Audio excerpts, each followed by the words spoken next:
Hi, Ben Salisbury here. I'm excited to bring you this webinar that will show you how to grow your email list of trade subscribers by doing high-end training seminars for the trade. I don't know why more people don't do this because it's a killer way to draw trade buyers to you. This is part of what's called an inbound marketing strategy. So check out the video. Also check out our website, winesalesstimulator.com, where you'll find more content like this. And as always, we would love to hear your comments and questions. Enjoy the video. Hello, I'm very excited to bring you this training today. How to build up your email list of trade buyers by doing training webinars. This is by far one of the most effective ways to reach trade buyers and get them to opt into your email list. But to do it effectively, you've got to know what you're doing, and that's why I prepared this training for you. Now, you would have to be living under a rock not to have heard about or seen virtual tastings are just off the charts. We're talking about something very different here. Virtual tastings are very consumer focused. If they're done right, they're very, very effective at just giving people something to do, highly interactive, getting to know a bit about your wines. Most of them, however, are done really poorly. A training webinar is something altogether different. This is something that trade buyers would want to engage in to enrich their knowledge, which actually helps them in their careers.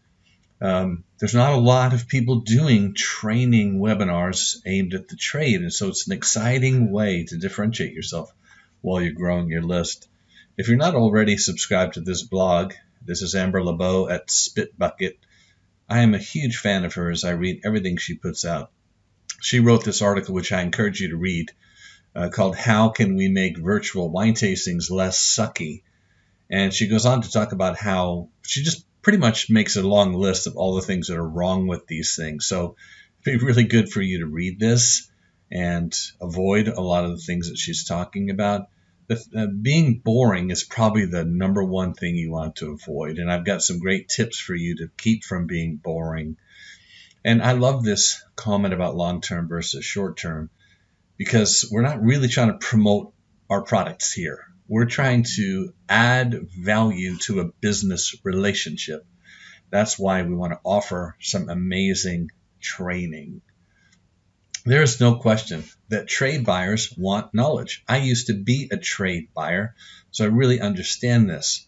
If you want to advance in your career whether you're an off-premise or on-premise, you're going to have to spend a lot of time educating yourself. And there's just not, for the wine training, there's quite a bit, but there's not enough training, I think, that's available virtually and for free. So these trade buyers do want knowledge, but they want it without a pitch, and they want it to be extremely efficient. They don't want to have to sit through an hour-long thing to pick up the one or two points that they're looking for. So they need to be much, much shorter, and I'm going to go into how to design a training program that will be exactly what these trade buyers want. So why webinars? Well, without a doubt, it's the fastest way to grow your trade buyer email list. On-premise, off-premise, chains, independents from coast to coast. You put the word out that you're doing this, and people come and register. And that's the other beauty of webinars versus something like a Zoom meeting where you just really never know who's going to show up. For a webinar, you have to register to attend. So essentially, people are self-qualifying. They're opting in. They're saying, I want to attend your free training. Here's my name. Here's my email. Here's my title. Here's where I work. If your content is compelling enough, you will get people to register. It's a fantastic way to separate yourself from the pack. Yes, it's a little bit of extra work, but I made this video so that you could learn how to do it and start getting practice doing it. That's the only way you're going to get better, is to do your first one, then do your second one, etc. But what a wonderful way to separate yourself from all the other wineries out there or all the other distilleries out there. This is a great chance to build credibility. It's really hard to rise up from the pack. And one of the best ways to do that is to show how credible you are, that you're not just trying to promote your stuff. You don't just have your best interest in mind. You have their best interest in mind. And really, webinars are great for non-selling selling. We're not going to pitch our products. We're not going to promote our products. In fact, we're going to go out of our way to keep from doing that. And we're just going to provide great training. If you do that, people are going to come back over and over. I just want to talk very briefly about the difference between Zoom meetings and Zoom webinars. Now, you can use other tools besides Zoom if you want to. I'm a fan of Zoom. I have a Zoom webinar license. This training is pretty much about Zoom, so I recommend it highly. It's foolproof. It's proven. Almost all of your participants are comfortable with the Zoom user interface, so that's why I talk about it. But meetings versus webinars. Okay, on the left, let's talk about the meeting first. It's basically a two-way discussion for a smaller group, a smaller, more intimate group where people can speak up, ask questions, participate. Typically, these participants are known to the host. They have been personally invited, and they're able to interact with the host. You can see your audience. You can see the people, their faces in a meeting, and the audience members control whether they mute or unmute themselves or show their video, etc. Webinars are very different. It's a much more controlled environment. It's a one-way presentation. You have a lot more control over what's going on the screen. Everybody's in a listen-only mode, although all the attendees are in a listen-only mode. You can't see the audience, although you can see names. You can see names of people who have shown up. And so since you've got your registration list, I recommend you print that out. So then when you see people joining the webinar, you can see who they are based on the name they have and their Zoom profile. Another nice thing about webinars is you can have multiple panelists. In fact, Zoom webinars work great when you have some kind of a host and then one or two panelists, almost like an interview conversation style. And there's a Q&A feature that's available in webinars that's not available for meetings. So it's just really a cool thing. These panelists, this is kind of what it looks like when you have panelists. It's just, you don't see all those other people. You don't see the attendees. You just see the people who are doing the presenting. So it's pretty slick.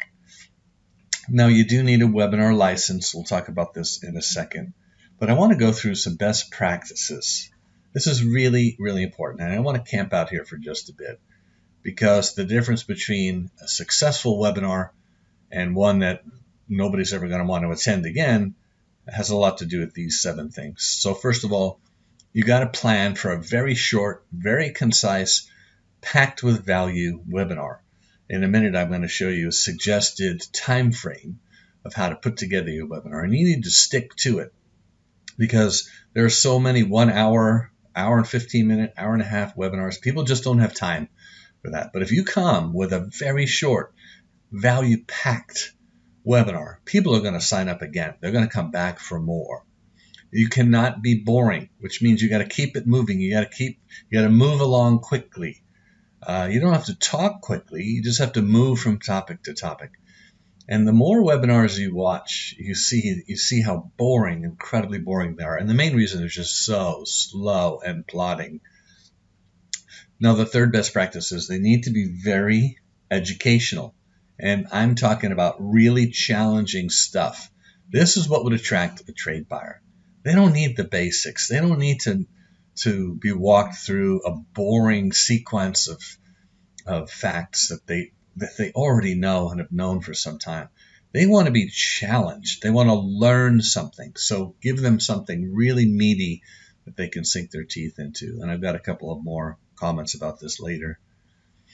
These trainings are not for novice or beginners. You want to be fairly clear in your messaging that you're looking for people who have advanced knowledge of spirits or advanced knowledge of wine, or looking to go to that next level. If you want to do some basic training, save it for your consumer base. But I would, for this first few rounds of trade webinars, I would stick with really advanced stuff. Number 5, don't sell or self-promote. Don't put all of your products in the background. Don't put your logo up on the screen. Don't wear a logo. I guess you could wear a logoed shirt if it was pretty subtle, but I would advise against it. To the degree you go out of your way not to be too self-promoting, you will get people coming back. So really, this is counterintuitive, I know. But think about what we're trying to do here. We're thinking long-term. We want to grow our trade buyer list of hundreds and hundreds of trade buyers. We want them to feel comfortable with us, that they're not going to get pitched every time we talk to them. That way they'll stick around. So you got to think about this ahead of time and take the long view. Don't sell or self-promote. There'll be time for that later. You want to keep them coming back for more. And the best way to do that is to make sure that your webinar that you're offering up is fantastic and short and that they really learn something. And number 7, you want to record this for playback. We're going to talk about this in a little bit. Being able to repurpose the recording, the content is huge. So you'll have value for your live audience, but you'll able to have what's called evergreen content that just lives on and on and on. So let's get into some specifics. Let's talk about planning your webinar. First of all, you need a webinar license. It's $40 a month. That's the smallest license they have, but you don't have to commit. You could, let's say you're going to do a webinar in February. Buy your license, and when it's over, if you're not sure when you're going to do another one, you can just cancel it and then buy it again. So it's going to cost you $40 each month. So if you only do one webinar a month, it's going to cost you $40 a month. If you do 2 a month, it'll still cost you $40 a month. But that's up to 100 participants, which should be plenty. It's really hard to get 100 people to show up for a webinar. It's a great goal, but you do have to have that webinar license. And there's tons and tons of training videos offered up by Zoom as to how to use your webinar license. And so I don't want to go into too much of that now, but I want you to be prepared for what you're going to have to do. Next, you need to decide on a topic. This is really critical, and you need to take your time. You need to brainstorm and think of dozens of different ideas and whittle them down to the most powerful one. And if you've never done these before, you want your first webinar to be totally kick-ass. You need to make sure you put your best foot forward. So come up with a topic. I'm going to show you a few examples, but it needs to be really, really advanced. After your topic, come up with a name, give it a catchy name, and write a brief synopsis, just 2 or 3 sentences about what they're going to learn, maybe even a bullet list of the things they're going to learn. Next, you want to prepare your promotional graphics, and I'm going to show you a little bit more about this in a few minutes. The all-important registration page. Now, there's 2 ways to do this. Zoom has a registration page built in, which you could certainly use, and it's very, very good. The problem is it's not very good for branding. So what I like to do is set up a registration page, set up my own registration page using my email software. I build a landing page to capture these registrations. The beauty of that is if you use your email software to do it, you can integrate automated email responses, confirming the registration, reminding them, sending them the link to the Zoom webinar, etc. I've got a good example of this to show you in just a minute.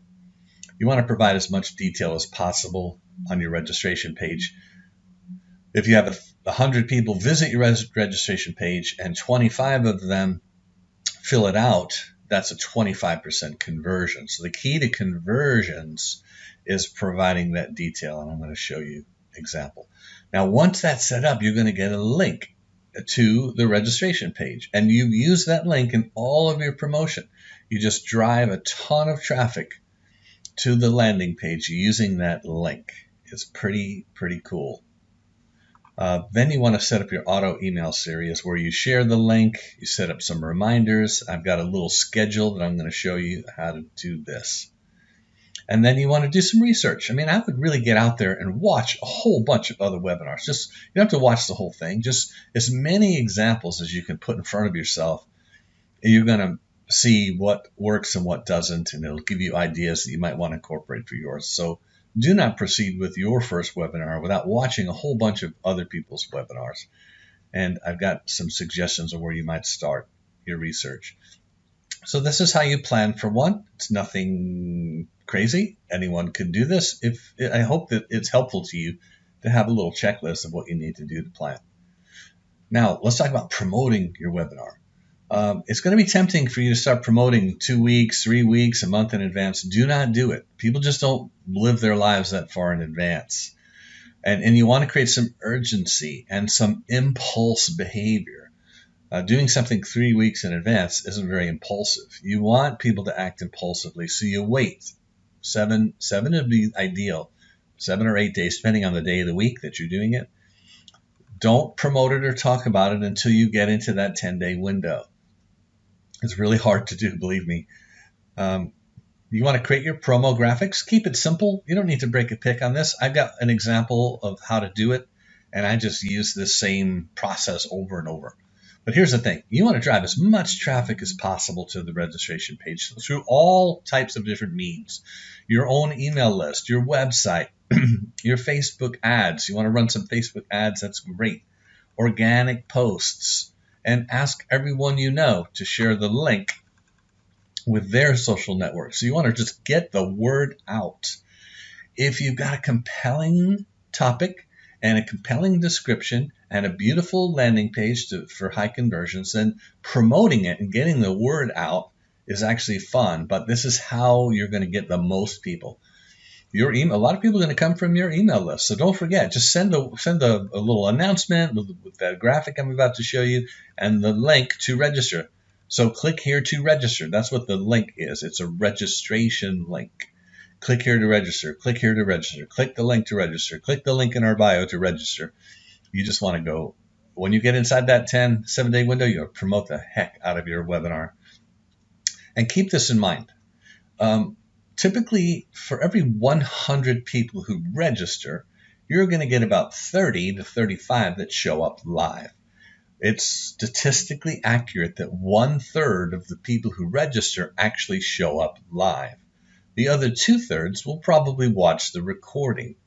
So you really do need to emphasize the benefits of attending live.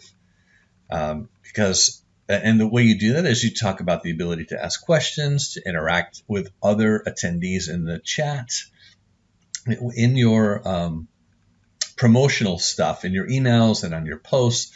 Emphasize the benefits of attending live.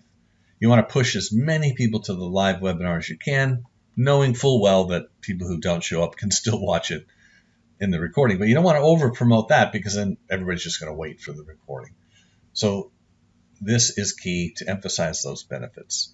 Now let's talk about what some of these promo materials look like. I use Canva. Canva is great because they have these templates. They have an Instagram post template, a Facebook post template, a Twitter post template. To be honest with you, I just like to create one square graphic. I take this because a square graphic like this will work on all these platforms. It'll work on LinkedIn. It'll work in your email blast. It'll work everywhere.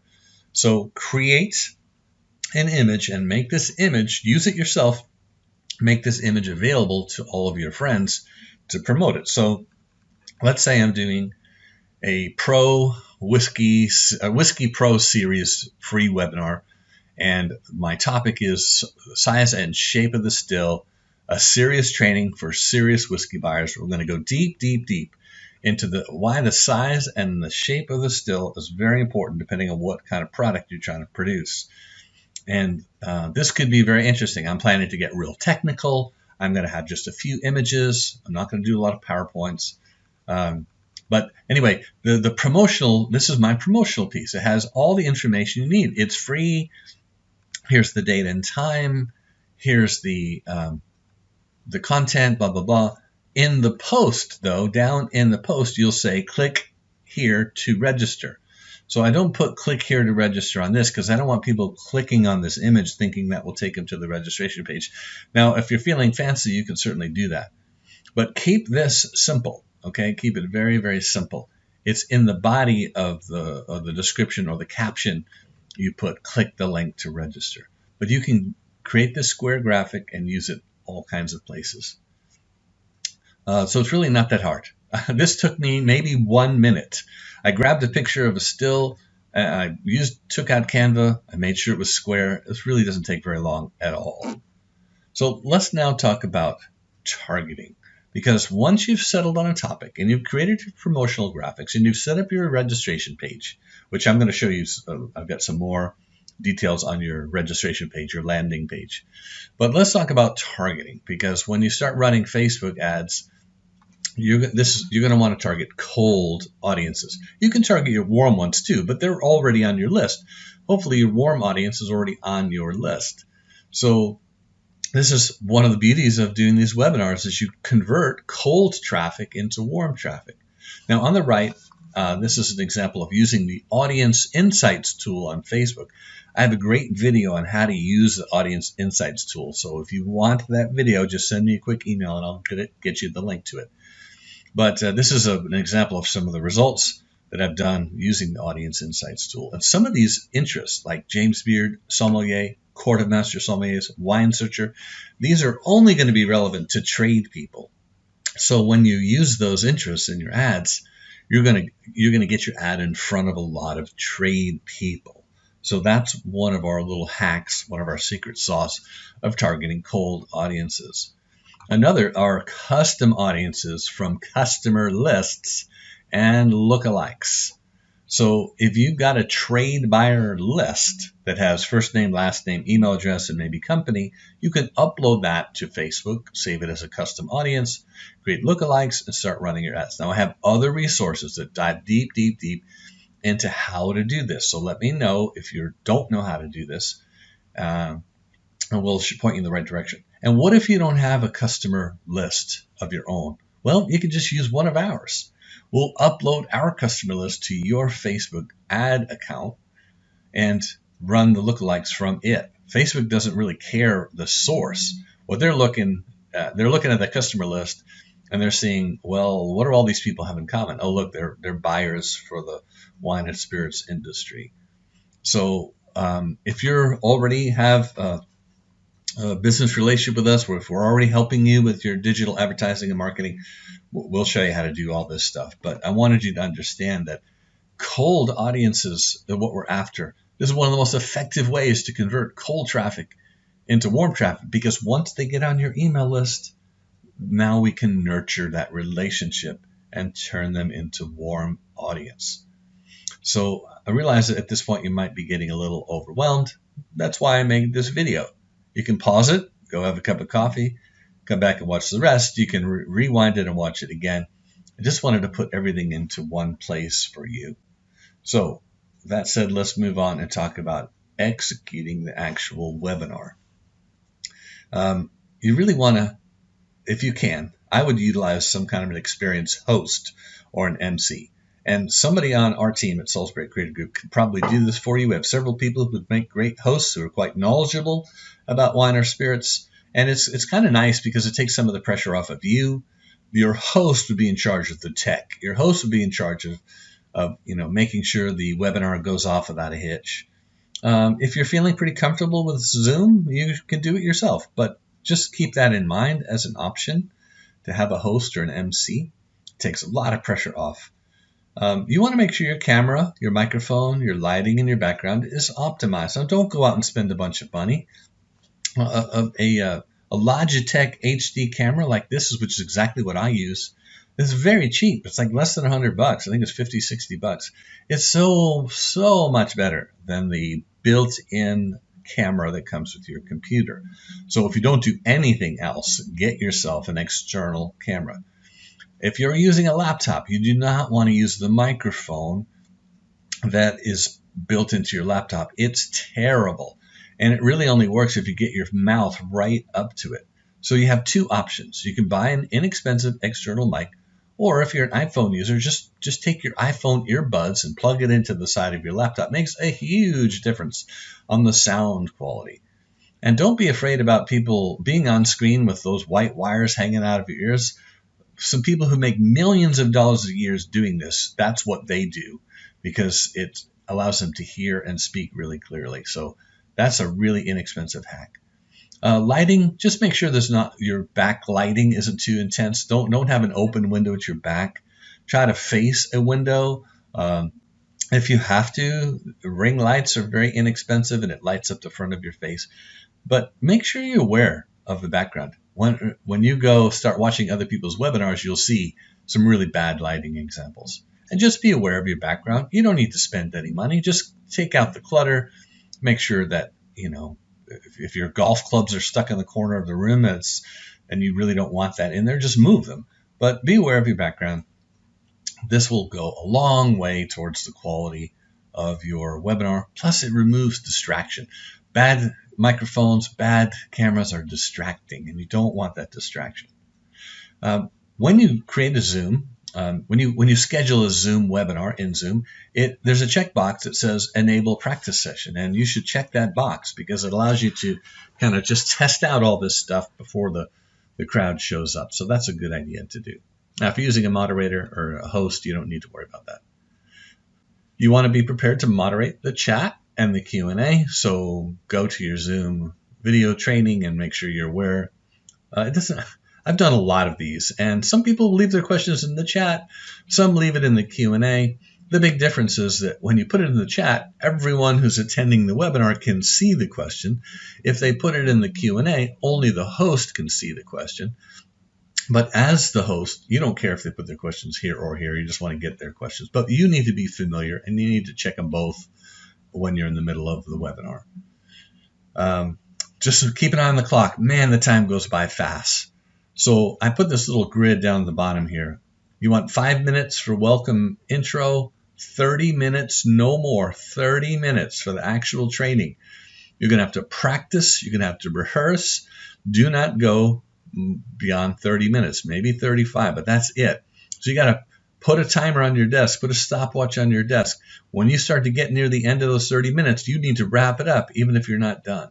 So you're probably going to need to practice and rehearse. Save 10 minutes for Q&A. So what you have here is a 45-minute webinar, which is plenty. Please do not stretch it to an hour. You might think that people are interested, but they're not. They're busy. So if you get on 10 minutes early, because people will show up early, that helps. But when the clock, let's say you're doing a 3 o'clock start, when the clock strikes 3, you hit the record button, and then you start welcoming people, introducing yourself. You might say things like, hey, type into the chat where you're zooming in from today, and you kind of, kill a few minutes getting people to be comfortable with the interface. But don't forget to hit that record button. There's a choice of recording it to the cloud or recording it to your own computer. I recommend recording it to the cloud because it's just very, very reliable. Then you download it later and edit it. I already mentioned this, that a third of the people who register show up live, so don't get disappointed. Don't take it personal that you had 100 people or 120 people register and only 40 or 50 show up. That's to be expected. I've done a lot of these, and if I get 100 people register and I'm on the Zoom and I see 25, 30, 35 people, I'm totally relaxed. I'm like, this is great. That's what I was expecting, a third of the people to show up live. If you're disappointed, it will come across on the Zoom. It will be a distraction to you. So this is why I put it in here, so you can be mentally prepared for that inevitability. Okay? So let's talk about repurposing your webinar. This is one of the best reasons to do it because the content lives on and on and on. What I do, I have a YouTube channel, but even if you don't have a YouTube channel, you go ahead and create one. You don't have to, it doesn't require anything. It's free. You just need a place to host the video where you can give a link to the recording. So I upload it to YouTube. Some people use Vimeo. You could even do it to Dropbox. You could upload it to Dropbox, create a special folder. Dropbox will give you a link. You want to be able to share that link to the recording. You want to share it to the people who registered but didn't attend live. You do that via email. You may want to put it on your website.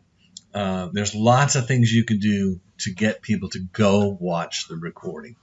So phase 1 here is you provide the link to all the people who registered for the webinar. You need to do that as quickly as possible, preferably the same day that you did the webinar. Phase 2, though, and this is stretched out much more over time, make it available to the general public. So once the people who registered have had a chance to see it, a week later, 5 days later, you can start making it available to the general public. And if it's on your YouTube channel and your YouTube channel is public, then people can start consuming the content right away. Think long term. Think about how powerful it would be to have a library of training videos that are specific to the trade. I have a good example of this. Vine Connections does an excellent job of this. They routinely offer some pretty cool training. Now, I don't know if they're going after the trade specifically. I think they'll take all comers, trade, consumers, whatever. But here's a 10-minute sucky training that they did for a restaurant chain called Ocean Air. And then they made that recording available. It's been viewed 11,000 times. Part of that is it's very good, and it's only 10 minutes. So you can have a whole library of training videos on your channel, and it's free. It doesn't cost you anything to have a YouTube channel. Now let's talk just a little bit about content and topics and ideas. This is just a rough idea. I made up a name, Heads, Hearts, and Tails, a masterclass on distiller cuts. And this would be just 30 minutes, all about what happens from the first time you turn that still on until you shut it off. There's so many things you could do. So are the attendees going to go home and make distilled spirits? Probably not. But you have to understand, trade buyers like to live vicariously through their distillery and winery partners. So they may never distill anything, but they're going to find this process fascinating. They're going to tell all their friends. The next time they're with their friends drinking whiskey, they're going to launch into a big diatribe about heads, hearts, and tails. So indulge them. Give them some really advanced training. They will thank you for it. For the purposes of the rest of this video, I want to use this as a potential topic. I'm just calling it the Whiskey Pro Series, which leads people to believe there's going to be more, or there are more than just one training. This particular one is sizes and shapes of stills. Now, I created a dummy landing page to show you what this looks like. I did it in ConvertKit. That's the tool that I use. So this is the actual landing page. When people click on the link to register, it takes them right here. It's a beautiful image. It says the webinar is free. It has the date and time.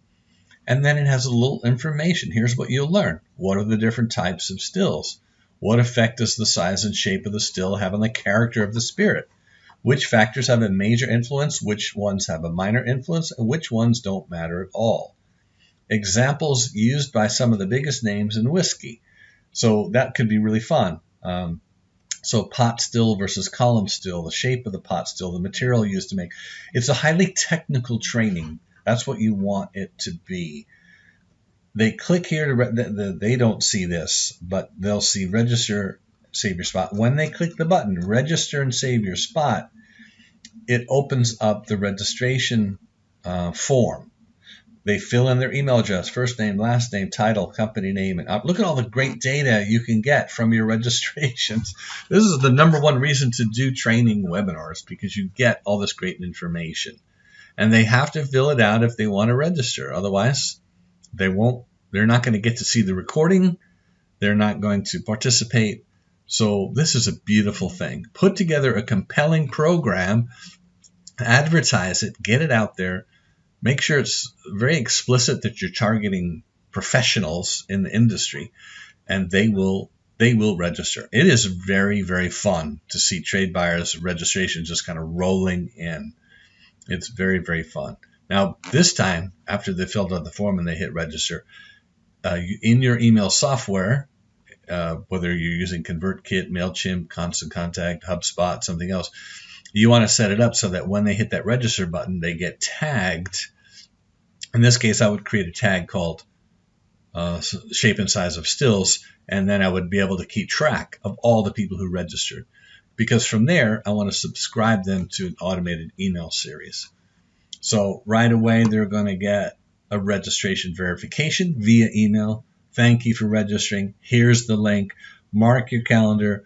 Share with friends. That should fire off immediately after filling out the form and hitting that button. Again, someone on our team can show you how to do this if you're already working with us. We'll do all this for you.